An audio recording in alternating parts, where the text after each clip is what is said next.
Some of the heaviest falls have been straight into the catchment of Hinds Dam. Springbrook has had more than 400 millimetres of rain. The dangerous weather system started rolling over the city late last night.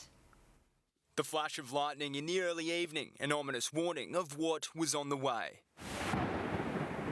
400 millimetres in Springbrook. The runoff caused a torrent which raged through parts of Mudgeeraba. It's been pretty full on. Dozens of drivers were caught out, their vehicles abandoned with engines flooded. At the Robina Hospital, cars were left floating. Regan Lord had towed more than 25 from floodwaters before midday. Insurance companies are going to be paying out for weeks. Gold Coast Springbrook Road, newly reopened after almost 2 years of repairs to landslips, was closed again. Well, it came up pretty quick. Never seen it went so quick.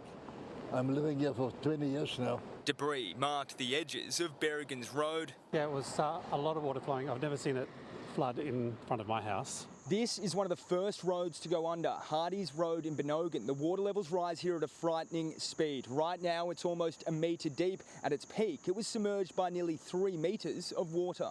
Locals in this area have endured floods before, but a week on from the Christmas Day storm, another round of savage weather is hard to handle. I came down to go to the recovery centre. Can't go there. I've had no power for 7 days. So many outages, electricity outages from the storm earlier in the week, and then to be hit by Gilston had 250 mils of rain last night, Benogan I think had 250 mils of rain. It's just too much water. Hinkler Drive in Nerang was a mess of muddy debris. The Mudgeeraba Showgrounds, a lake after the creek burst its banks. Heritage Bank Stadium surrounded by the dark tide. Across the road at Emerald Lakes. And that's supposed to be a golf course over there. The Glades in Robina was also submerged as a suburban creek turned into a fast-flowing river. Sam Payne, 7 Gold Coast News. Now to Ned Balm in Pimpama, where parklands remain underwater.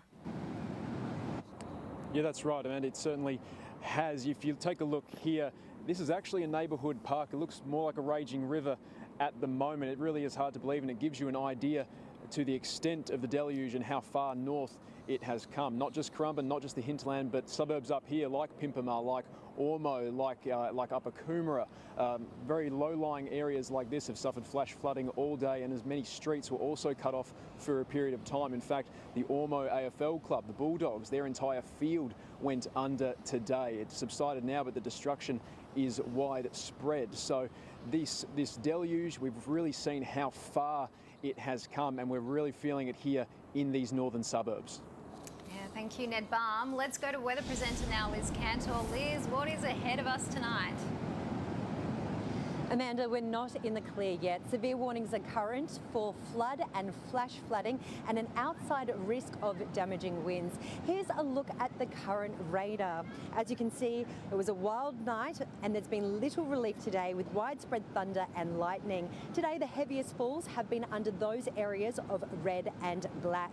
Now, it is possible we may see another 160 millimetres over the next 6 hours. The yellow shade showing a peak overnight. Areas under severe cells could see even more, with up to 250 millimetres not out of the question. So expect further river rises and flooding before a clearing trend to the northeast tomorrow afternoon.